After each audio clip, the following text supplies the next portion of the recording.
Penyakit budaya adalah suatu perubahan yang timbul dengan tidak terkontrol di dalam masyarakat yang sifatnya negatif dan menimbulkan sikap-sikap tidak baik, dan penyakit budaya ini terjadi tanpa kita sadari. Salah satu penyakit budaya di dalam masyarakat adalah etnosentrisme. Jika yang belum tahu etnosentrisme itu apa, etnosentrisme adalah kecenderungan untuk menetapkan semua norma dan nilai budaya orang lain dengan standar budayanya sendiri. Salah satu faktor yang mendasar yang menjadi penyebab munculnya etnosentrisme di bangsa ini adalah budaya politik masyarakat yang cenderung tradisional dan tidak rasionalis.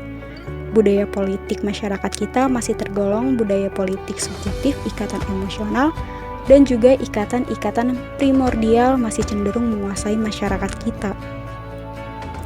Masyarakat kita terlibat dalam dunia politik dalam kerangka kepentingan mereka yang masih mementingkan suku, etnis, agama, dan lain-lain. Aspek kognitif dan partisipatif masih jauh dari masyarakat kita.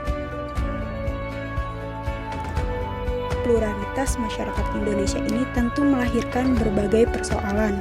Setiap suku, agama, ras, dan golongan berusaha untuk memperoleh kekuasaan dan menguasai yang lain. Pertarungan kepentingan inilah yang sering memunculkan persoalan-persoalan di daerah. Cara mencegahnya dengan mengerti akan satu sama lain bahwa setiap golongan punya kepentingan masing-masing tanpa harus mendominasi pihak lain, dan toleransilah yang harus berperan penting dalam setiap perbedaan. Adat istiadat suatu daerah bukan untuk dihilangkan karena menormalisasikan keadaan atau kepentingan individu dengan masyarakat lain.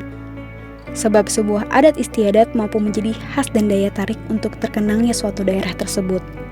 Setiap golongan bukan untuk siapa yang harus terlihat dan menguasai, sebab setiap golongan mampu terlihat tanpa harus menguasai.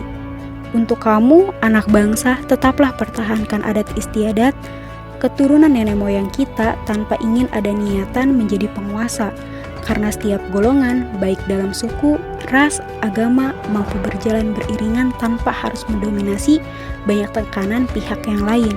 Setiap golongan saling keterkaitan dan membutuhkan. Perbedaan menjadi sebuah daya tarik yang dapat menyatukan.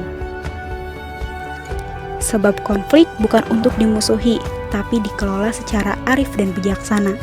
Masing-masing individu yang terlibat dalam konflik perlu menjernihkan pikiran dan hati dari prasangka.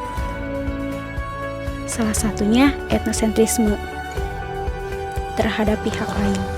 Karena pemahaman terhadap adanya penyakit budaya tersebut merupakan kunci utama dalam proses resolusi dan manajemen konflik.